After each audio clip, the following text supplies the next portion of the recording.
전 세계가 광화문을 보고 충격에 빠졌습니다. 넷플릭스 생중계로 수억 명이 지켜봤어요. BTS 공연뿐 아니라 공연이 끝난 뒤 벌어진 일 때문이었죠. 5만 명이 모인 광장에서 380명이 응원봉 불빛을 켜고 바닥을 비추기 시작했습니다. 쓰레기를 줍는 거였어요. 돈을 받는 것도 아니었습니다. 스스로 나선 자원봉사자들이었죠. 3시간 후 광장은 휴지 한 장 없이 깨끗했습니다. 영국 글래스턴베리는 청소에 일주일이 걸렸고 비용은 수백만 파운드였어요. 광화문은 3시간 4천 파운드, 1000배의 차이였습니다. 현장을 취재한 외신 기자들은 본국에 보고했어요. 이건 K-팝이 아니라 한국 그 자체의 충격이라고요. 대체 이 나라에서 무슨 일이 벌어진 걸까요? 지금 바로 공개합니다. 한국 최고라고 댓글을 남겨주세요. 여러분의 구독과 좋아요는 아주 큰 힘이 됩니다. 제 이름은 데이비드 체인버스입니다. 영국 BBC 문화부 선임기자로 15년째 일하고 있죠. 글래스턴베리, 레딩, 화이트섬 페스티벌까지 영국의 주요 음악 이벤트는 거의 다 취재했습니다. 수만 명이 모이는 공연장에서 무슨 일이 벌어지는지 저는 누구보다 잘 알고 있어요. 그래서 이번 서울 출장이 내키지 않았던 겁니다. 사흘 전 런던 BBC 본사 회의실에서 에디터 스티븐이 말했죠.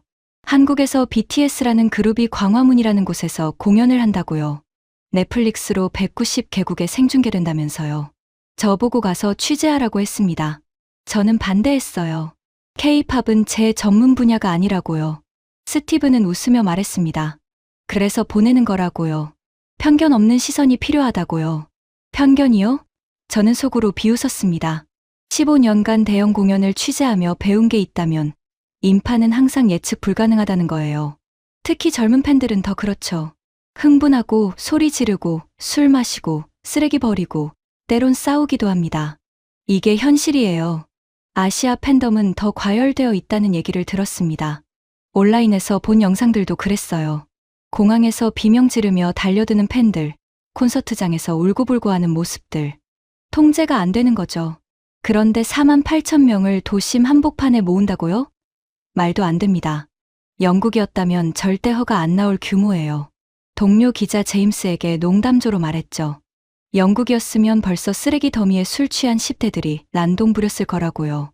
제임스는 웃으며 대답했습니다. 그래서 자네가 가는 거 아니냐고요. 혼란의 현장을 생생하게 전하라고요. 그렇게 저는 24시간을 비행기에서 보냈습니다. 런던에서 인천까지요. 인천공항 입국장 자동문이 열리는 순간 비행 피로가 어깨를 짓눌렀습니다. 2026년 3월 19일 목요일 오후였죠. 공연은 이틀 후인 토요일이었어요. 3월 중순 서울의 공기는 런던보다 차가웠습니다. 캐리어를 끌며 택시 승강장으로 향하는데 한 중년 남성이 다가왔어요. 택시 기사였습니다. 그런데 그가 입을 여는 순간 제 눈썹이 올라갔죠. BTS 공연 보러 오셨어요? 유창한 영어였습니다. 발음도 제법 괜찮았어요. 아시아 국가 택시 기사치곤 놀라운 수준이었죠. 저는 고개를 저으며 대답했습니다. 취재차 왔다고요. 그는 활짝 웃으며 제 캐리어를 트렁크에 실어줬습니다. 차 안에서 그는 계속 말을 걸었어요. 어느 나라에서 왔냐? 서울은 처음이냐? 호텔은 어디냐? 저는 짧게 답하며 창밖을 봤습니다. 고속도로 양옆으로 아파트 단지들이 끝없이 펼쳐졌죠.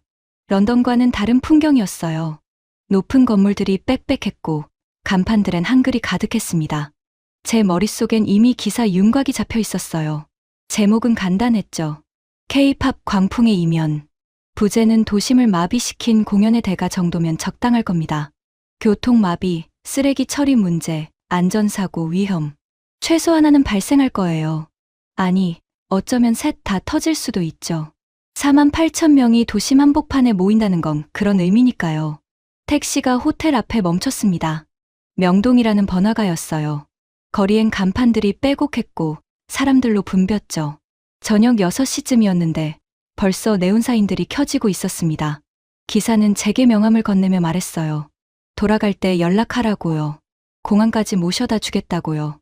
친절하긴 하네요. 저는 고맙다고 인사하고 호텔로 들어갔습니다. 체크인을 마치고 방에 올라가자마자 노트북을 켰어요.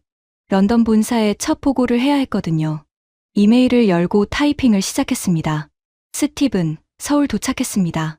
4만 8천 명이 도심 한복판에 모인다는 계획을 확인했어요. 솔직히 말하면 재난 시나리오처럼 보입니다.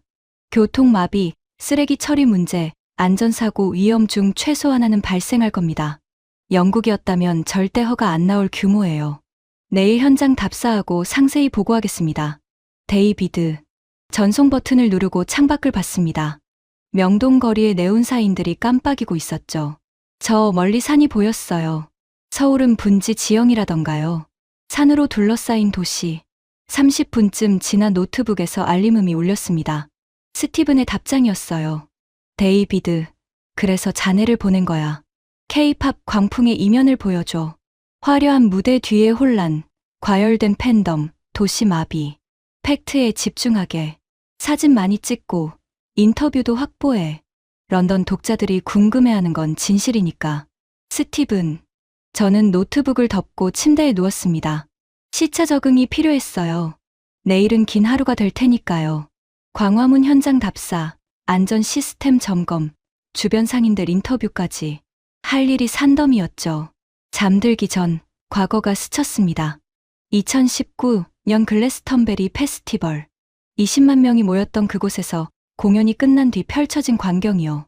텐트 잔에 술병 더미, 진흙탕이 된 잔디밭. 청소 인력이 일주일 내내 투입됐죠. 비용만 수백만 파운드가 들었습니다. 그게 현실이에요. 수만 명이 모이면 혼란이 따라오는 법이죠. 서울도 다르지 않을 겁니다. 아니, 어쩌면 더 심할 수도 있어요. 도심 한복판이니까요. 광장 주변엔 회사 건물들, 상가들, 지하철역들이 다 있다던데요. 통제선 하나 쳐봤자 소용없습니다. 인파는 물처럼 흐르니까요. 저는 눈을 감았습니다. 내일이면 알게 되겠죠. 한국이 얼마나 준비가 안 되어 있는지. 다음 날 아침, 저는 일찍 일어났습니다. 시차 때문에 새벽 5시에 눈이 떠졌거든요. 호텔 조식 뷔페에서 간단히 식사를 마치고 광화문으로 향했어요. 공연은 내일이지만 오늘이 진짜 중요한 날이었습니다. 현장을 직접 봐야 기사를 쓸 수 있으니까요. 지하철을 탔습니다. 5호선 광화문역이라고 표지판에 적혀 있더군요. 출구가 무척 많았어요. 하나, 둘, 셋, 8개나 됐습니다. 저는 6번 출구로 나왔죠. 지상으로 올라오는 순간 눈앞이 탁 트였습니다. 광화문 광장이었어요. 길쭉한 광장 한가운데로 보도가 나 있었고 양옆으론 차도가 있었습니다. 광장 끝엔 거대한 궁궐문이 보였죠. 광화문이라던가요. 그 뒤로 산이 병풍처럼 둘러싸고 있었어요. 그런데 광장은 이미 공사장이었습니다. 거대한 무대가 설치되고 있었어요. 건물 5층 높이는 좋게 되어 보였습니다. 조명 타워들이 세워지고 있었고 스크린을 매다는 작업이 한창이었죠. 인부들이 개미처럼 움직이고 있었어요. 저는 카메라를 꺼내 사진을 찍기 시작했습니다. 무대 전경, 광장 전체 모습, 주변 건물들. 나중에 기사에 쓸 자료였죠. 그때 눈에 띈 게 있었습니다. 광장 주변으로 철제 펜스가 설치되고 있었어요. 아니, 펜스라고 하기엔 너무 높았습니다. 거의 2미터는 되어 보였죠. 마치 요새를 만드는 것 같았어요. 저는 현장 관계자로 보이는 사람에게 다가갔습니다. 30대 초반 남성이었는데 안전조끼를 입고 있었죠. 영어로 물었어요. 저 펜스가 뭐냐고요. 그는 유창한 영어로 답했습니다. 보안 통제선이라고요. 총 31개 게이트를 설치한다고 했어요. 관객들은 이 게이트들을 통과해야만 공연장 안으로 들어올 수 있다고요. 31개요? 저는 놀라서 되물었습니다. 그는 고개를 끄덕였어요. 각 게이트마다 금속 탐지기와 보안 검색대가 설치된다고 했습니다. 공항 수준의 검색이라고요. 저는 속으로 웃었습니다. 과잉 대응이군요. 공연장도 아니고 야외 광장인데 31개 게이트라니. 4만 8천 명을 어떻게 다 검색한다는 건지. 입장하는 데만 몇 시간 걸리겠어요. 더 물어봤습니다. 관객 수용 계획이 어떻게 되냐고요. 그는 태블릿을 꺼내 보여줬어요. 화면엔 광장 지도가 있었고 색깔로 구역이 나뉘어 있었습니다. 빨간색, 주황색, 노란색, 파란색. 그가 설명했어요. 코어 존, 핫 존, 웜 존, 콜드 존이라고요. 인파 밀집도에 따라 4개 구역으로 나누고 이걸 다시 15개 세부 구역으로 쪼갠다고 했습니다. 각 구역마다 총경급 책임자가 배치된다고요. 저는 고개를 저었습니다. 이론적으로는 완벽하죠. 하지만 현실은 다릅니다. 인파는 통제되지 않아요. 특히 흥분한 젊은 팬들은 더욱 그렇죠. 구역 따위 무시하고 앞으로 밀려들 겁니다. 영국 글래스턴베리도 비슷한 시스템이 있었어요. 하지만 결과는요? 펜스가 무너지고 사람들이 넘어지고 응급차가 출동했죠. 저는 그에게 물었습니다. 경찰은 몇 명이나 투입됐냐고요? 6,700명이요. 그의 대답에 저는 잠시 말문이 막혔습니다. 6,700명이요? 48,000명 공연에 6,700명 경찰이라고요? 경찰 대 관객 비율이 거의 1대 7이네요. 이건 공연 경비가 아니라 작은 전쟁 준비 수준이었습니다. 그는 계속 설명했어요. 경찰 외에도 소방, 응급의료진, 서울시 공무원까지 합치면 10,000명이 넘는다고요. 광장 곳곳에 응급의료센터가 설치되고 구급차가 대기한다고 했습니다. 저는 고개를 끄덕이며 메모했습니다. 하지만 속으로는 생각했죠. 과하군요. 이 정도면 오히려 역효과예요. 너무 많은 통제는 팬들을 자극할 수 있습니다. 답답함을 느끼고 반발하게 되죠. 광장을 한 바퀴 돌았습니다. 걸으며 주변을 관찰했어요. 광장 양옆으론 고층 빌딩들이 즐비했습니다. 회사 건물들, 호텔, 상가들. 공연 당일엔 이 건물들 출입도 통제된다던데요. 말도 안 됩니다. 토요일이긴 하지만 일하는 사람도 있을 텐데요. 결혼식장도 있다고 들었어요. 한 기업의 공연 때문에 수천 명의 일상이 마비되는 거죠. 광장 끝까지 걸어가니 세종대왕 동상이 나왔습니다. 거대한 동상이었어요. 앉아있는 모습인데도 6m는 되어 보였죠. 동상 뒤로 광화문이 보였고 그 너머로 경복궁이라는 궁궐이 펼쳐져 있었어요. 역사적인 공간이긴 하네요. 하지만 그게 뭐 대수인가요? 역사 공간이라고 혼란이 안 오는 건 아니니까요. 저는 근처 편의점에 들렀습니다. 목이 말랐거든요. 음료를 고르는데 카운터 옆에 붙은 전단지가 눈에 띄었어요. 청소 아르바이트 모집. 자세히 읽어봤습니다. BTS 공연 후 광화문 일대 청소 작업. 3월 21일 오후 9시 30분부터 자정까지. 시급 2만 원. 모집 인원 30명. 30명이요? 저는 웃음이 나왔습니다. 48,000명이 남기고 간 쓰레기를 30명이 치운다고요? 2시간 반 만에요? 현실 감각이 없는 거죠. 글래스턴베리는 청소에 일주일이 걸렸습니다. 인력만 수백 명이 투입됐어요. 20만 명 페스티벌이긴 했지만 그래도 48,000명이면 만만찮은 규모예요. 편의점 주인에게 물었습니다. 저 아르바이트에 지원자가 많냐고요. 주인은 놀랍다는 표정으로 말했어요. 370명이 지원했다고요. 경쟁률이 12대 1이라고요. 돈이 좋긴 하네요. 하지만 일은 지옥일 겁니다. 쓰레기 더미 속에서 2시간 반을 허우적거리겠죠. 편의점을 나와 지하철역으로 향했습니다. 오후엔 다른 취재가 있었거든요. 주변 상인들 인터뷰, 교통 통제 계획 확인, 서울시청 담당자 면담. 지하철 계단을 내려가는데 다시 한번 광장을 돌아봤습니다. 거대한 무대, 높은 펜스, 빽빽한 조명 타워들. 저 모든 게 이틀 후면 작동하겠죠. 그리고 혼란이 시작될 겁니다. 저는 계단을 내려갔어요. 머릿속으론 벌써 기사 첫 문단이 그려지고 있었습니다. 서울 도심 한복판에서 재난훈련이 벌어지고 있다. 아니, 공연이라고 부르긴 하지만 준비 과정만 보면 재난 대비 훈련과 다를 바 없다.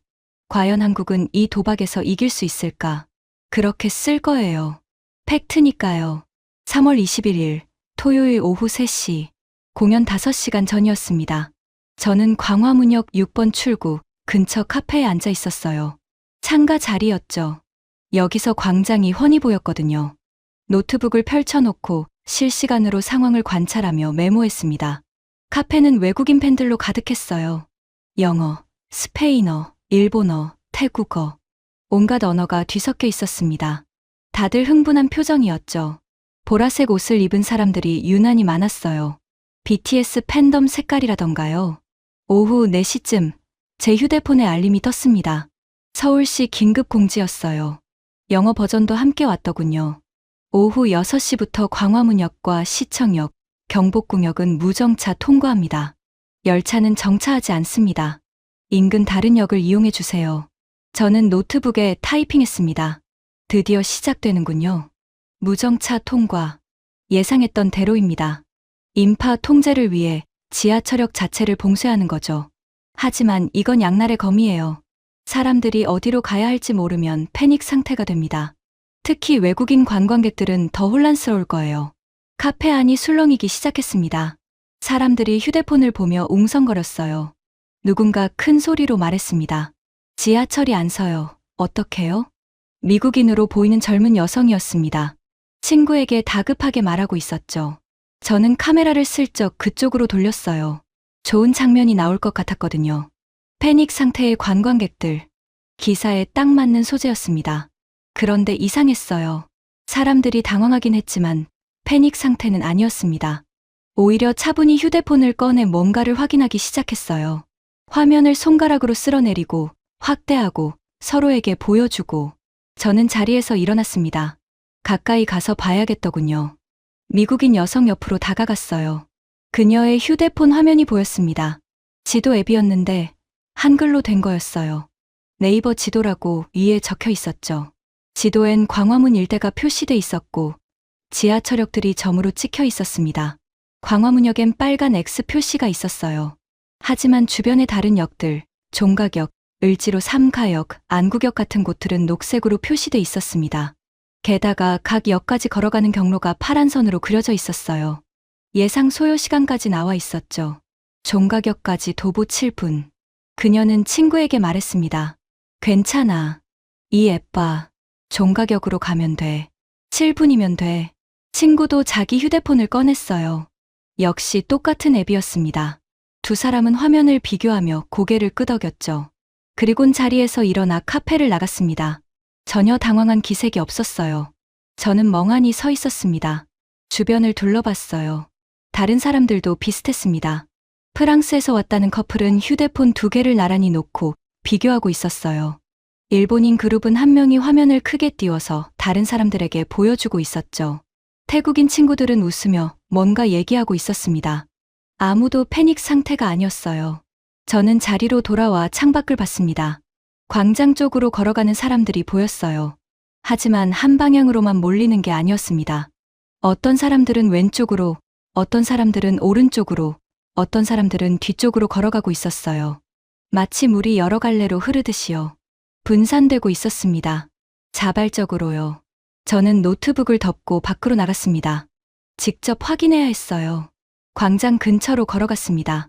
사람들이 삼삼오오 모여 걸어가고 있었죠. 한 무리를 따라갔어요. 젊은 여성 4명이었는데 그중 한 명이 휴대폰을 들고 앞장서고 있었습니다. 저는 영어로 말을 걸었어요. 실례합니다. 어디로 가시는 건가요? 그들은 멈춰 섰습니다. 한 명이 밝게 웃으며 대답했어요. 브라질에서 왔다고 했습니다. 을지로로 가요. 앱에서 여기가 덜 붐빈대요. 앱이요? 네, 네이버 지도요. 실시간으로 혼잡도 보여줘요. 여기 보세요. 그녀가 휴대폰을 보여줬습니다. 지도 위에 색깔로 표시된 구역들이 있었어요. 빨간색, 주황색, 노란색, 초록색. 광화문역 주변은 빨간색이었고 을지로 쪽은 노란색이었습니다. 우와, 정말 편리하네요. 어떻게 다운받으셨어요? 앱 스토어에 있어요. 한국 오기 전에 미리 깔았어요. 친구가 추천해 줬거든요. 저는 고개를 끄덕이며 물었습니다. 길 찾기 어렵진 않으세요? 그녀는 웃으며 고개를 저었어요. 아니요, 이 앱이 다 알려줘요. 게다가 거리에 안내 요원들도 많아요. 영어도 잘해요. 전혀 안 어려워요. 감사합니다. 좋은 공연 되세요. 그들은 손을 흔들고 다시 걸어갔습니다. 저는 그 자리에 서서 그들의 뒷모습을 봤어요. 디지털 인프라. 갑자기 그 단어가 머릿속에 떠올랐습니다. 택시 기사의 유창한 영어, 실시간 혼잡도를 보여주는 앱, 영어 공지 서비스. 이 모든 게 연결되어 있었어요. 저는 제 휴대폰을 꺼냈습니다. 앱 스토어를 열고 네이버 지도를 검색했어요. 정말 있더군요. 다운로드 수가 1000만 건이 넘었습니다. 평점도 높았어요. 앱을 설치하고 열어봤습니다.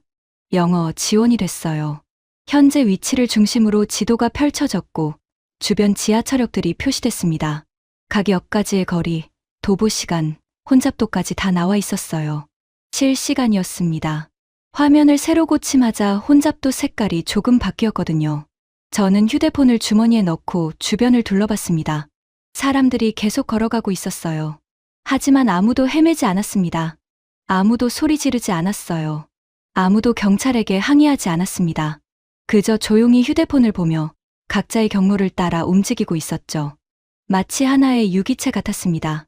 중앙 통제 없이도 스스로 최적 경로를 찾아 분산되는, 이건 예상하지 못한 거였어요.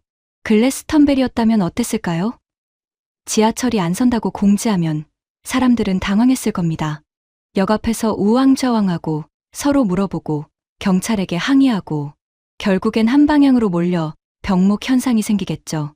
하지만 여기선 그런 일이 없었습니다. 저는 천천히 광장 쪽으로 걸었어요. 공연 시작까지 아직 4시간이 남았습니다. 본격적인 관찰은 이제부터였죠. 하지만 머릿속 한구석에서 작은 의문이 생겼습니다. 디지털 리터러시가 이 정도인가? 아니, 그게 아니었어요. 단순히 기술을 쓸 줄 아는 게 아니라 그 기술을 믿고 따르는 거였습니다. 앱이 알려주는 경로를 의심 없이 따르고 실시간 정보를 신뢰하는 거죠. 이건 기술 이상의 문제였어요. 시스템에 대한 신뢰였습니다. 저는 고개를 저었습니다. 아직 판단하긴 이르죠. 진짜 시험은 공연이 끝난 후에요. 48,000명이 동시에 빠져나갈 때, 그때 이 시스템이 버틸 수 있을까요? 그때 가서 보죠. 오후 7시 30분. 광장은 이미 사람들로 가득 차 있었습니다. 저는 광장 외곽, 통제선 밖에 서 있었어요. 기자 출입증을 목에 걸고 있었지만 공연장 안으로는 들어갈 수 없었습니다. 정해진 취재 구역이 따로 있었거든요. 사실 괜찮았어요. 카메라 망원렌즈로 현장을 찍고 쌍안경으로 사람들 표정을 확인할 수 있었으니까요. 날씨는 추웠어요.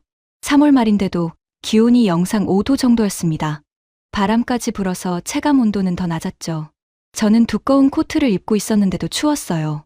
그런데 광장의 사람들을 보세요. 롱패딩, 목도리, 장갑. 완전 무장이었습니다. 하지만 아무도 떠나지 않았어요. 추위에 발을 동동 구르면서도 자리를 지키고 있었죠. 쌍안경으로 관객석을 훑었습니다. 보라색 일색이었어요. 보라색 옷, 보라색 모자, 보라색 머플러. 그리고 손에는 응원봉을 들고 있었습니다. 아미밤이라고 부르던가요. 오후 7시 50분. 광장 전체의 불이 꺼졌습니다. 함성이 터져 나왔어요. 귀가 먹먹할 정도로 큰 소리였습니다. 48,000명이 동시에 지르는 함성. 하지만 이상했습니다. 함성이 터졌다가 이내 잠잠해졌거든요. 런던 페스티벌이었다면 계속 소리를 질렀을 겁니다. 휘파람 불고, 고함치고. 통제가 안 되죠. 여기는 달랐어요. 함성이 멈추고 광장이 조용해졌습니다. 마치 약속이라도 한 것처럼요. 오후 8시 정각. 거대한 스크린에 불이 들어왔습니다. 경복궁 영상이 나왔어요. 근정전, 흥례문, 광화문. 600년 역사의 궁궐이 화면에 펼쳐졌습니다. 종소리가 울려 퍼졌어요. 웅장하고 깊은 소리였습니다. 카메라가 광화문을 비췄습니다. 거대한 문이 천천히 열리고 7명이 걸어 나왔습니다. 함성이 다시 터졌어요. 이번엔 더 컸습니다. 땅이 흔들리는 것 같았어요. 응원봉 불빛이 일제히 흔들렸습니다. 보라색 물결이 광장을 휩쓸었죠. BTS였습니다. 음악이 시작됐어요. 아리랑이었습니다. 전통 음악 선율이 들렸지만 현대적으로 편곡된 버전이었죠. 비트가 강했고 베이스가 깊었어요. 저는 카메라 셔터를 계속 눌렀습니다. 무대, 관객, 광장 전체. 기록해야 했으니까요. 그런데 자꾸 시선이 관객들에게 갔습니다. 쌍안경으로 앞쪽 관객석을 봤어요. 사람들이 응원봉을 흔들며 노래를 따라 부르고 있었습니다. 하지만 소리를 지르진 않았어요. 그냥 조용히 입을 움직이며 노래했죠. 추운 날씨였습니다. 사람들은 롱패딩 안에 손을 넣고 있다가 좋아하는 부분이 나오면 손을 꺼내 응원봉을 흔들었어요. 그러다 다시 주머니에 손을 넣었죠. 저는 과거를 떠올렸어요. 2018년 레딩 페스티벌. 사람들은 술을 마시고 있었어요. 캔 맥주, 위스키, 보드카. 공연장 안에서요. 경비가 단속해도 소용없었습니다. 술 마신 사람들은 통제가 안 됐어요. 고함 지르고, 뛰어다니고, 서로 밀치고. 몇 명은 싸우기도 했죠. 플라스틱 컵이 날아다녔고, 바닥엔 쓰레기가 쌓여갔습니다. 공연 시작 1시간 만에 발목까지 쓰레기가 차올랐어요. 그게 정상이었어요. 대형 음악 페스티벌의 일상이었습니다. 그런데 여기는요? 쌍안경을 다시 들었습니다. 바닥을 봤어요. 깨끗했습니다. 눈에 띄는 쓰레기가 없었어요. 관객석 중간중간 쓰레기 봉투가 보였습니다. 큰 비닐봉투였어요. 사람들이 거기에 뭔가를 버리고 있었습니다. 자기가 먹은 건 자기가 챙기는 거죠. 좀 더 뒤쪽 관객석을 봤습니다. 젊은이들 5명이 보였어요. 조용히 서서 공연을 보고 있었습니다. 응원봉을 흔들고 박수치고 노래 따라 부르고, 하지만 소리 지르거나 뛰지 않았어요. 한 명이 과자를 먹고 난 뒤 포장지를 주머니에 넣었습니다. 바닥에 버리지 않았어요. 저는 쌍안경을 내렸습니다. 이상했어요. 너무 조용했습니다. 48,000명이 모여 있는데 축제치곤 너무 얌전했습니다. 통제되고 있는 걸까요? 광장 주변을 둘러봤습니다. 경찰들이 외곽에 서 있었어요. 하지만 관객석 안으로 들어가진 않았습니다. 단속하는 게 아니었어요. 그냥 사람들이 스스로 조용히 하고 있었습니다. 공연이 계속됐습니다. 한 곡이 끝나고 다음 곡이 시작됐어요. 무대 위에서 멤버 한 명이 말했습니다. 오랜만에 여러분을 만나서 정말 기쁩니다. 3년 9개월 만이네요. 기다려 주셔서 감사합니다. 함성이 터졌습니다. 하지만 짧았어요. 멤버가 다시 말하기 시작하자 조용해졌죠. 사람들이 듣고 있었습니다. 저는 카메라를 내려놓고 맨눈으로 봤습니다. 세종대왕 동상이 보였어요. 광장 한가운데 서 있는 거대한 동상. 그 앞에서 48,000명이 질서정연하게 공연을 보고 있었습니다. 그리고 아무도 싸우지 않았습니다. 아무도 술 마시지 않았고 쓰레기를 함부로 버리지 않았어요. 저는 주머니에서 휴대폰을 꺼냈어요. 런던 동료 제임스에게 문자를 보냈습니다. 제임스, 지금 공연장 밖에서 지켜보고 있네. 48,000명이 모였는데 믿기지 않을 정도로 조용해. 영국이었다면 벌써 난리였을 거야. 그런데 여기는 도서관 같아. 공연은 계속됐어요. 저는 계속 서서 지켜봤죠. 카메라로 사진 찍고 쌍안경으로 관찰하고, 그리고 생각했습니다. 이건 예상과 다르군요. 혼란을 확신했어요. 15년간 봐온 현장들이 그랬으니까요. 사람이 많으면 혼란이 생긴다. 이게 공식이었어요. 그런데 여기선 그 공식이 안 먹혔습니다. 왜일까요? 저는 답을 몰랐습니다. 아직은요. 하지만 한 가지는 확실했어요. 제가 쓰려던 기사 내용이 틀렸다는 거. 혼란, 무질서, 도시마비. 그런 단어들을 쓸 수 없을 것 같았습니다. 적어도 지금까진요. 진짜 시험은 공연이 끝난 뒤입니다. 48,000명이 동시에 빠져나갈 때, 그때 봅시다. 오후 9시, 공연이 끝났습니다. 마지막 곡이 끝나고 무대 조명이 꺼졌어요.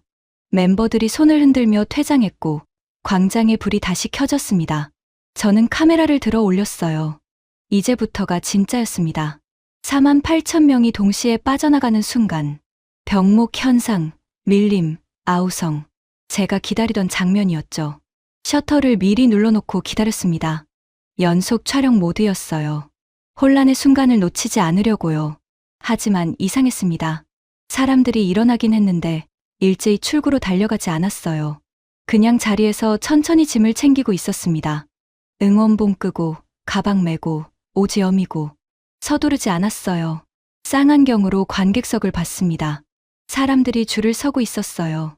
출구 쪽으로 천천히 걸어가고 있었죠. 밀치지 않았어요. 뛰지도 않았고요. 마치 영화관 끝나고 나가는 것처럼요. 광장 곳곳에 경찰들이 보였습니다. 형광조끼를 입고 손에 정강봉을 들고 있었어요. 빨간 불빛이 나는 봉이었죠. 경찰들이 정강봉을 천천히 흔들며 방향을 가리켰습니다. 저쪽으로 가세요. 이쪽은 막혔어요. 우회하세요. 말은 안 했지만 동작만으로도 이해할 수 있었어요. 그리고 사람들은 그 지시를 따랐습니다. 항의하는 사람이 없었어요. 불평하는 사람도 없었고요. 인파가 흐르고 있었습니다. 강물처럼요.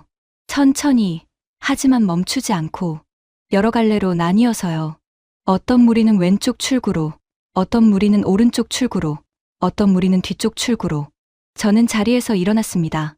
가까이 가봐야겠더군요. 통제선 근처로 걸어갔어요. 사람들이 게이트를 통과해 나오고 있었습니다. 한 줄로 서서 차례차례요. 한 무리가 제 앞을 지나갔습니다. 젊은 남녀 5명이었어요. 저는 영어로 물었습니다. 실례합니다. 빠져나가는데 불편하진 않으세요? 한 명이 고개를 돌렸어요. 20대 초반 남성이었습니다. 네팔에서 온 유학생이라고 했어요. 아니요, 괜찮아요. 경찰분들이 잘 안내해 주시거든요. 사람 많긴 한데 위험하다는 느낌은 없어요. 다들 천천히 가니까요. 저는 그 자리에 서서 지켜봤어요. 계속해서 사람들이 나오고 있었습니다. 48,000명이니까 끝이 없을 것 같았어요. 하지만 막히지 않았습니다. 계속 흘러갔어요. 경찰들이 실시간으로 움직이고 있었습니다. 어느 게이트에 사람이 몰리면 다른 게이트로 유도했어요. 정강봉으로 방향을 바꿔주는 거죠. 그러면 인파가 분산됐습니다. 마치 댐 수문을 조절하는 것 같았어요. 9시 30분쯤 인파가 많이 빠졌습니다. 광장이 절반쯤 비었어요. 그때 뭔가 보였습니다. 보라색 어깨띠를 두른 사람들이었어요. 한 무리가 광장 안으로 들어가고 있었습니다. 30명쯤 됐어요. 아니, 더 많았습니다. 계속 늘어나고 있었죠.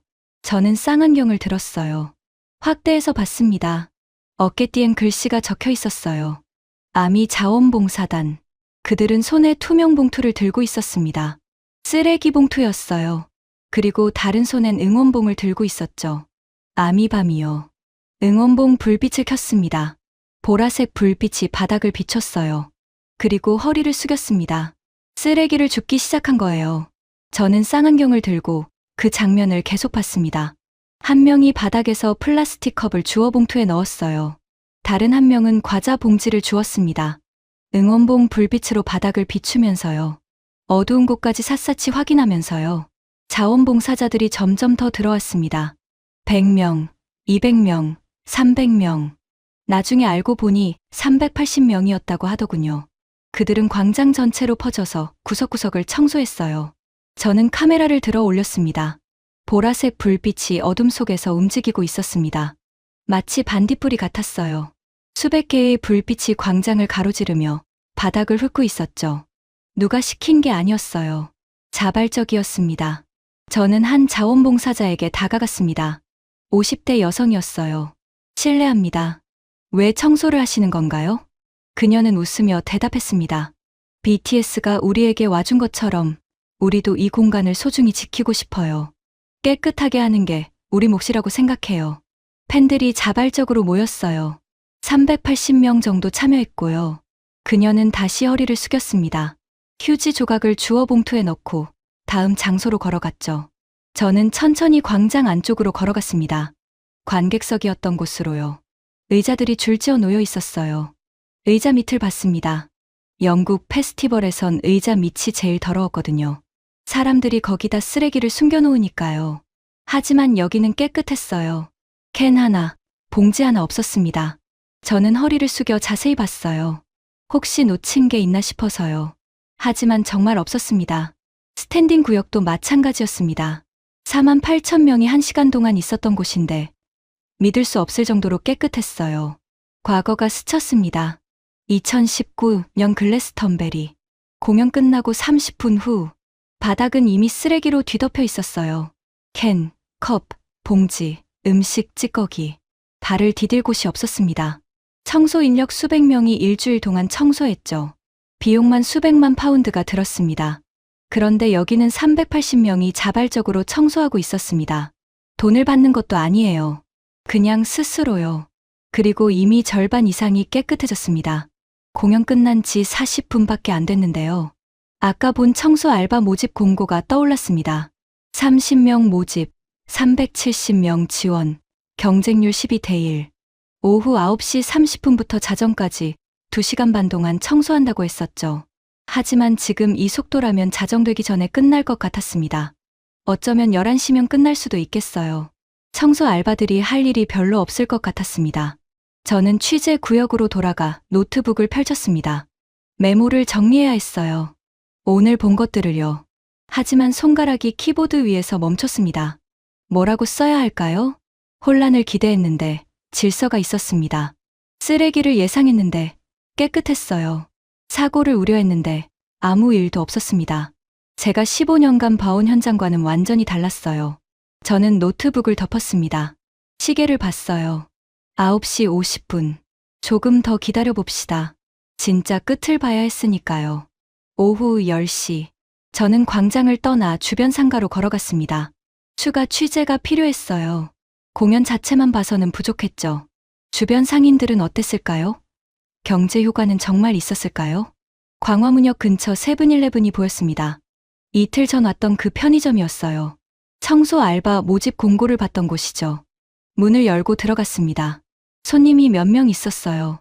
다들 공연 보고 오는 길인 것 같았습니다. 보라색 옷을 입고 있었거든요. 카운터 뒤에 점주가 서 있었습니다. 50대 남성이었어요. 땀을 닦고 있더군요. 매우 바빴던 것 같았습니다. 손님들이 계산을 마치고 나가길 기다렸어요. 그리고 점주에게 다가갔습니다. 실례합니다. 이틀 전에 왔던 BBC 기자입니다. 잠깐 여쭤봐도 될까요? 점주는 저를 알아봤어요. 고개를 끄덕이며 말했습니다. 네, 괜찮아요. 오늘 매출이 어떠셨나요? 그는 잠시 계산기를 두드렸습니다. 그리곤 웃으며 대답했어요. 평소 토요일엔 30만 원 정도 하는데 오늘은 200만 원 넘었어요. 거의 7배예요. 7배요? 정말 대단하네요. 네, 음료수랑 삼각김밥이 엄청 나갔어요. 공연 보러 오는 사람들이 미리 사가더라고요. 저는 메모했습니다. 그리고 물었어요. 쓰레기 처리는 어떠셨어요? 힘들진 않으셨나요? 점주는 고개를 저었습니다. 아니요, 오히려 놀랐어요. 팬들이 쓰레기 봉투를 들고 와서 직접 버리고 가더라고요. 편의점 앞 쓰레기통에요. 저한테 괜찮냐고 물어보고요. 자발적으로요? 네. 1명, 2명이 아니라 여러 명이 그랬어요. 신기했죠. 저는 또 메모했습니다. 그리고 감사 인사를 하고 편의점을 나왔어요. 밖으로 나오니 밤 공기가 차가웠습니다. 하지만 거리는 여전히 사람들로 붐볐어요. 공연 끝나고 식사하러 가는 사람들, 숙소로 돌아가는 사람들. 저는 광장 쪽으로 다시 걸어갔습니다. 청소가 어떻게 됐나 확인하고 싶었거든요. 광장에 도착하니 이미 대부분 정리가 끝나 있었습니다. 보라색 어깨띠를 두른 자원봉사자들이 봉투를 들고 나오고 있었어요. 몇몇은 이미 집에 간 것 같았습니다. 그때 흰색 옷을 입은 사람들이 보였습니다. 머리부터 발끝까지 가리는 흰색 작업복이었어요. 청소 알바들이었습니다. 저는 그들에게 다가갔어요. 한 명이 눈에 들어왔습니다. 40대 여성이었어요. 실례합니다. BBC 기자인데요. 잠깐 여쭤봐도 될까요? 그녀는 멈춰 섰습니다. 웃으며 대답했어요. 네. 청소 일은 어떠셨어요? 그녀는 웃음을 터뜨렸습니다. 솔직히 말하면 할 일이 별로 없었어요. 예상보다 너무 깨끗했거든요. 정말요? 네. 12대1 경쟁률 뚫고 왔는데 막상 와보니 쓰레기가 거의 없더라고요. 자원봉사자분들이 이미 다 치우셨더라고요. 우리는 그냥 마무리만 했어요. 얼마나 걸렸나요? 1시간. 1시간 반. 원래 2시간 반 일하기로 했는데 훨씬 일찍 끝났어요. 저는 고개를 끄덕이며 메모했습니다. 감사합니다. 아, 그리고요. 그녀가 덧붙였습니다. 정말 신기했어요. 48,000명이 있었던 자리라고는 믿기지 않을 정도로 깨끗했어요. 이런 건 처음 봤어요. 저는 다시 감사 인사를 하고 그 자리를 떠났습니다. 청소 알바가 했던 말이 계속 머릿속에 맴돌았어요. 할 일이 별로 없었다고요. 12대1 경쟁률을 뚫고 왔는데 막상 와보니 쓰레기가 거의 없었다고요. 1시간 만에 끝났다고요. 48,000명이 있었던 자리라고는 믿기지 않을 정도로 깨끗했다고요. 이건 단순한 느낌이 아니었습니다. 현장에서 직접 일한 사람의 증언이었어요. 팩트였죠. 11시쯤 됐습니다. 저는 호텔로 돌아가는 길에 휴대폰을 꺼냈어요. 검색을 시작했습니다. BTS 광화문 공연 경제 효과. 기사들이 쏟아져 나왔습니다. 이미 언론에서 다루고 있었어요. 롯데백화점 본점.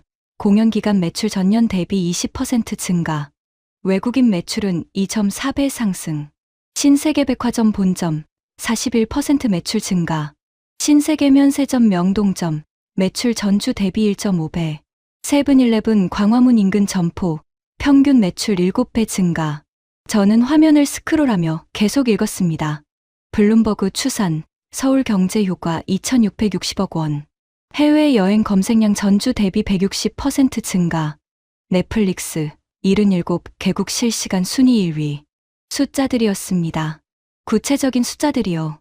7배, 20%, 41%, 2.4배, 2,660억 원. 이건 누군가의 추측이 아니었어요. 예상도 아니었고요. 실제로 측정된 수치였습니다. 편의점 점주의 말도 떠올랐어요. 팬들이 쓰레기 봉투를 들고 와서 직접 버리고 갔다고요. 괜찮냐고 물어보면서요. 그것도 팩트였습니다. 청소 알바의 증언과 합쳐지면 더 명확해지는 거죠. 경제 효과와 시민의식, 자발적 참여가 모두 실제 데이터로 나타나고 있었습니다. 호텔에 도착했을 때 저는 여전히 휴대폰을 들여다보고 있었어요. 로비를 지나 엘리베이터를 타고 올라가면서도 머릿속으론 오늘 본 것들을 정리하고 있었습니다. 방문을 열고 들어가자마자 노트북을 켰어요. 오늘 찍은 사진들을 하나하나 확인했습니다.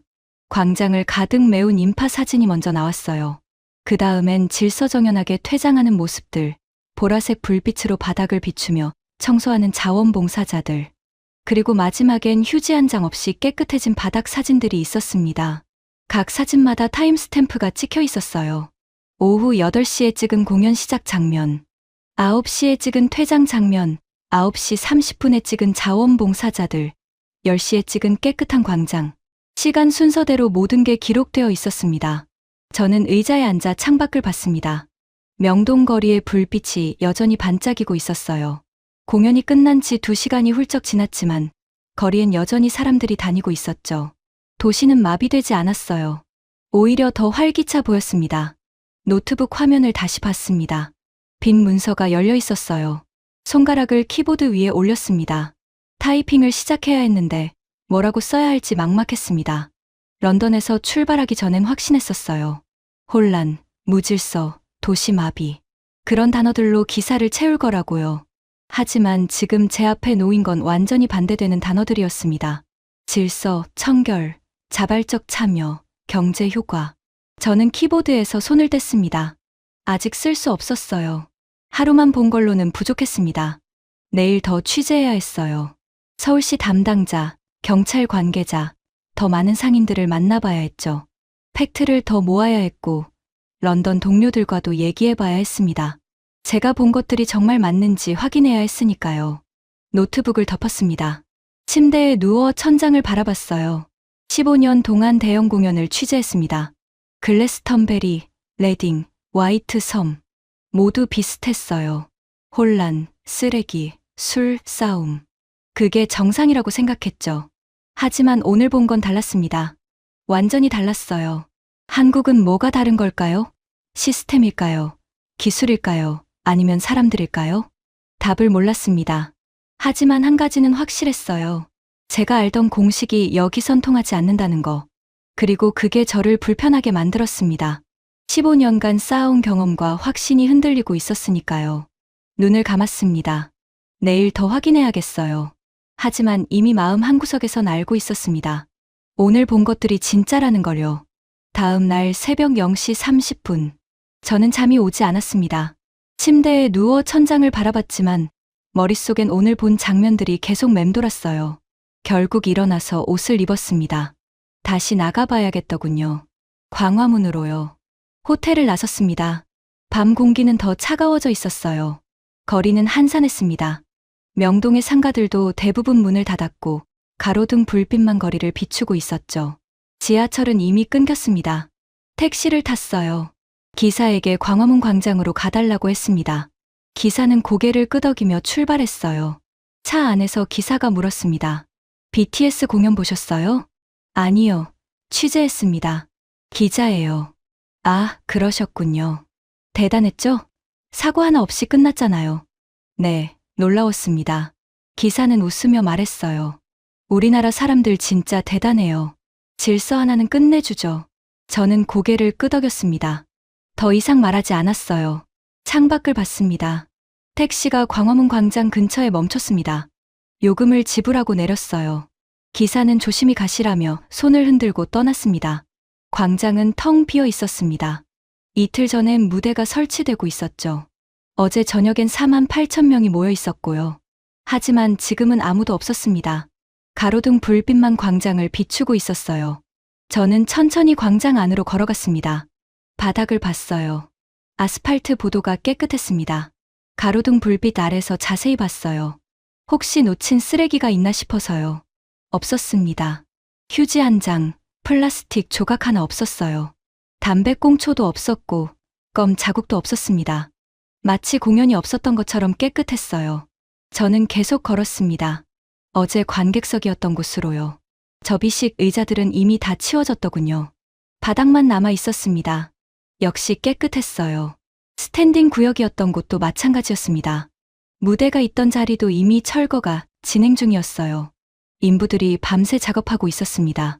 저는 광장 중앙으로 걸어갔습니다. 세종대왕 동상 앞이었어요. 동상을 올려다봤습니다. 거대한 동상이 밤하늘을 배경으로 서 있었죠. 600년 전 이곳에 한글을 만든 왕이 있었다고 했습니다. 백성들이 글을 읽을 수 있게 하려고요. 그 왕의 동상이 지금도 이곳을 지키고 있었어요. 그리고 어제 이 동상 앞에서 48,000명이 공연을 봤습니다. 한국 사람도 있었고, 외국 사람도 있었고, 젊은 사람도 있었고, 나이 든 사람도 있었죠. 하지만 모두 조용히 공연을 보고 질서 있게 퇴장하고 스스로 쓰레기를 치웠습니다. 그리고 지금 이 광장은 다시 원래대로 돌아와 있었어요. 과거가 스쳤습니다. 2019년 글래스턴베리 페스티벌. 공연이 끝난 다음 날 아침, 저는 현장을 다시 방문했었어요. 취재 마무리였죠. 현장은 여전히 쓰레기로 뒤덮여 있었습니다. 캔, 병, 컵, 봉지, 음식 찌꺼기, 텐트 잔해. 발을 디딜 곳이 없었어요. 청소 인력 수백 명이 투입됐지만 아직 시작 단계였습니다. 일주일이 걸렸어요. 매일 아침부터 저녁까지 수백 명이 청소했습니다. 트럭이 수십 대 동원됐고 비용은 수백만 파운드가 들었죠. 그게 정상이었어요. 20만 명 페스티벌이니까요. 당연한 거라고 생각했습니다. 하지만 여기는요. 48,000명이 모였습니다. 글래스턴베리의 4분의 1 규모죠. 하지만 청소는 3시간 만에 끝났어요. 380명 자원봉사자와 30명 알바가 전부였습니다. 비용은요? 알바 인건비밖에 안 들었을 겁니다. 자원봉사자들은 돈을 받지 않았으니까요. 일주일 대 3시간, 수백만 파운드 대 몇십만 원, 수백 명 대 400여 명. 숫자가 이렇게 극명하게 다를 수 있나요? 저는 광장을 천천히 걸었습니다. 바닥을 계속 확인하면서요. 정말 쓰레기가 없는지 다시 한번 확인하고 싶었어요. 정말 없었습니다. 광장 끝까지 걸어갔습니다. 광화문이 보였어요. 거대한 문이 어둠 속에 서 있었습니다. 600년 전 지어진 문이요. 어제 저녁 저 문을 배경으로 공연이 펼쳐졌습니다. 넷플릭스를 통해 77개국에 생중계됐죠. 아니, 190개국이라고 했던가요? 그 말은 전 세계 사람들이 이 광장을 봤다는 겁니다. 실시간으로요. 48,000명이 질서 있게 공연을 보는 모습을요. 공연 끝나고 차분히 퇴장하는 모습을요. 자원봉사자들이 스스로 청소하는 모습을요. 그리고 지금 이렇게 깨끗해진 광장을요. 전 세계가 봤습니다. 이건 단순히 한국 국내 이벤트가 아니었어요. 글로벌 생중계였습니다. 190개국 사람들이 동시에 지켜봤죠. 그들은 뭘 봤을까요? K-팝 공연만 본 게 아닐 겁니다. 한국이라는 나라를 봤을 거예요. 한국 사람들을 봤을 거고요. 한국의 시스템을 봤을 겁니다. 그리고 아마 놀랐겠죠. 저처럼요. 저는 다시 세종대왕 동상 쪽으로 걸어갔습니다. 동상 앞에 섰어요. 올려다봤습니다. 600년 역사 공간을 이렇게 지켜내다니. 단순히 깨끗하게 했다는 게 아니에요. 역사를 존중한 거죠. 이곳이 어떤 의미를 가진 장소인지 알고 그래서 소중히 다룬 겁니다. 팬들이 쓰레기를 스스로 치운 건 BTS를 사랑해서만은 아니었을 거예요. 이 광장을, 이 공간을, 이 역사를 존중했기 때문이겠죠. 저는 주머니에서 휴대폰을 꺼냈습니다. 사진을 찍었어요. 텅 빈 광장, 세종대왕 동상, 깨끗한 바닥, 타임스탬프가 찍혔습니다. 0시 50분. 공연 끝난 지 4시간 정도 지났네요. 하지만 광장은 이미 원래대로 돌아와 있었습니다. 저는 휴대폰을 주머니에 넣고 광장을 빠져나왔습니다. 다시 택시를 탔어요. 호텔로 돌아가는 길이었습니다. 차 안에서 창밖을 봤습니다. 서울의 밤거리가 지나갔어요. 고층 빌딩들, 네온 사인들, 텅 빈 거리들. 그리고 생각했습니다. 글래스턴베리는 일주일이 걸렸어요. 수백 명이 투입됐고 수백만 파운드가 들었죠. 그래도 흔적이 남았습니다. 잔디가 망가지고 진흙탕이 됐고 쓰레기 냄새가 일주일 넘게 남았어요. 광화문은 3시간 만에 끝났습니다. 400여 명이 전부였고 비용은 거의 안 들었죠. 그리고 지금 아무 흔적도 없습니다. 이게 차이였어요. 시스템의 차이. 그것만은 아니에요. 영국도 시스템은 있으니까요. 기술의 차이. 그것도 아니에요. 영국도 기술은 있으니까요. 그럼 뭘까요? 사람들이었습니다. 사람들이 시스템을 믿고 따랐어요. 기술을 활용했고요. 그리고 자발적으로 참여했습니다. 그게 차이를 만든 겁니다. 택시가 호텔 앞에 멈췄습니다. 저는 요금을 지불하고 내렸어요. 로비를 지나 엘리베이터를 탔습니다. 방으로 돌아와 노트북을 켰어요. 빈 문서가 여전히 열려 있었습니다. 손가락을 키보드 위에 올렸습니다. 이제 쓸 수 있을 것 같았어요. 아직 완전한 기사는 아니지만 적어도 윤곽은 잡혔습니다. 타이핑을 시작했습니다. 서울 광화문 광장에서 기적을 봤다. 4만 8천 명이 모였지만 혼란은 없었다. 공연이 끝났지만 쓰레기는 없었다.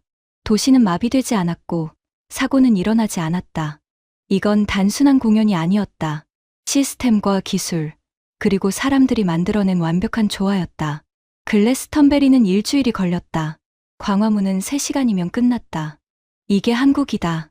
저는 타이핑을 멈췄습니다. 화면을 봤어요. 아직 부족했습니다. 더 취재해야 했고, 더 확인해야 했어요. 하지만 방향은 잡혔습니다. 내일 런던 동료들과 얘기해야겠어요. 제가 본 것들을 설명하고 그들의 반응을 들어봐야 했습니다. 특히 제임스요. 15년 동안 함께 일한 동료니까요. 그가 믿어줄까요? 저는 노트북을 덮었습니다. 침대에 누웠어요. 이번엔 잠이 왔습니다. 마음이 조금 정리됐으니까요.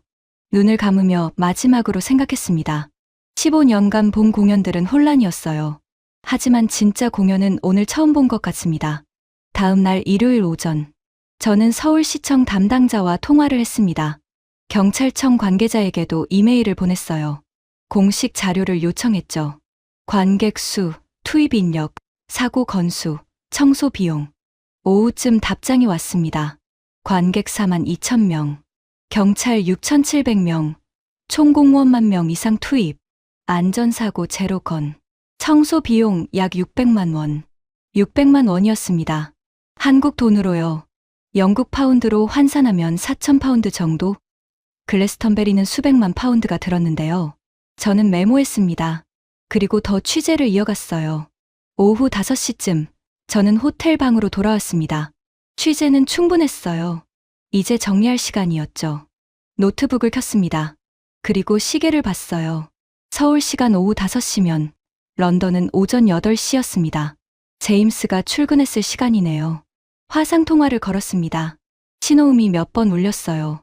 그리고 제임스 얼굴이 화면에 나타났습니다. 데이비드, 어떻게 됐어? 제임스는 반가운 표정이었어요. 손에 커피잔을 들고 있었죠. BBC 런던 본사 사무실 배경이 보였습니다. 저는 잠시 말을 못했어요. 어떻게 설명해야 할까요? 제임스, 이야기 좀 해야겠어. 제임스가 웃으며 말했습니다. 그래, 말해봐. 예상대로 난장판이었지. 사진 많이 찍었어. 쓰레기 더미, 교통마비, 그런 거 말이야. 저는 천천히 고개를 저었습니다. 아니, 그 반대야. 뭐, 제임스의 웃음이 멈췄어요. 커피잔을 내려놓더군요. 무슨 소리야? 4만 8천 명이 모였잖아. 도심 한복판에. 맞아. 4만 8천 명이 모였어. 하지만 혼란은 없었어. 데이비드, 농담하는 거야? 아니, 저는 노트북 화면을 공유했습니다. 어제 찍은 사진들을 보여줬어요. 질서정연한 관객석, 차분히 퇴장하는 인파, 보라색 불빛으로 청소하는 자원봉사자들. 제임스는 화면을 들여다봤습니다. 표정이 굳어지더군요. 이게 4만 8천 명이 있었던 자리야? 응. 쓰레기는 없었어. 없었다고? 제임스의 목소리가 높아졌어요. 데이비드, 말이 돼. 4만 8천 명이 1시간 동안 있었는데 쓰레기가 없다고? 저는 다른 사진을 보여줬습니다. 새벽에 찍은 광장 사진이요. 텅 비고 깨끗한 바닥. 이건 공연 끝나고 4시간 후야. 자정 넘어서 찍었어. 제임스는 말이 없었습니다. 화면을 계속 들여다보고 있었죠. 저는 계속 설명했습니다. 380명이 자발적으로 청소했어. 돈 받는 것도 아니야. 응원봉 불빛으로 바닥 비추면서 쓰레기 줍더라고. 그리고 청소 알바 30명이 마무리했는데 그 사람들이 뭐라고 했는지 알아? 뭐라고 했는데? 할 일이 별로 없었대. 너무 깨끗해서. 제임스가 한숨을 쉬었습니다. 믿을 수가 없는데. 나도 그랬어. 그래서 계속 확인했어. 저는 메모를 열었습니다. 화면에 띄웠어요. 편의점 매출 7배 증가. 백화점 매출 20%에서 41% 증가. 외국인 매출은 2.4배 상승. 블룸버그 추산 경제 효과 2,660억 원. 넷플릭스 77개국 1위. 제임스는 화면을 읽고 있었어요. 표정이 점점 심각해지더군요.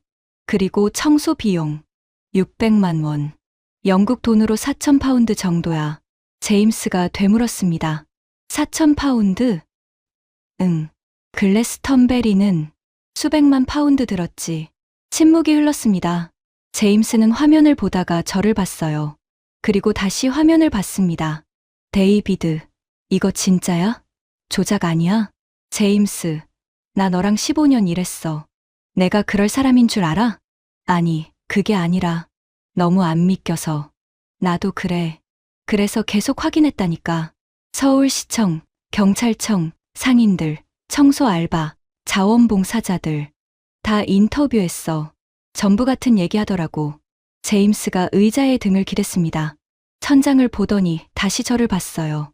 데이비드, 우리가 15년 동안 취재한 페스티벌들은 뭐였지? 저는 잠시 생각했습니다. 그리고 대답했어요. 쓰레기 더미였지. 제임스가 웃었습니다. 쓴웃음이었어요. 맞아. 글래스턴베리, 레딩, 코첼라. 다 똑같았어. 공연 끝나면 진흙탕에 쓰레기산, 술병, 텐트 잔해, 음식 찌꺼기. 청소하는데 일주일 걸렸지. 일주일. 저는 그 단어를 천천히 말했습니다. 광화문은 3시간이면 끝났어. 제임스가 고개를 저었습니다. 미쳤군. 그리고 비용도. 글래스턴베리는 수백만 파운드. 광화문은 4,000파운드. 제임스가 계산기를 두드리는 소리가 들렸어요. 100배 차이잖아. 아니, 1000배야. 그것뿐이 아니야. 저는 다른 자료를 보여줬습니다.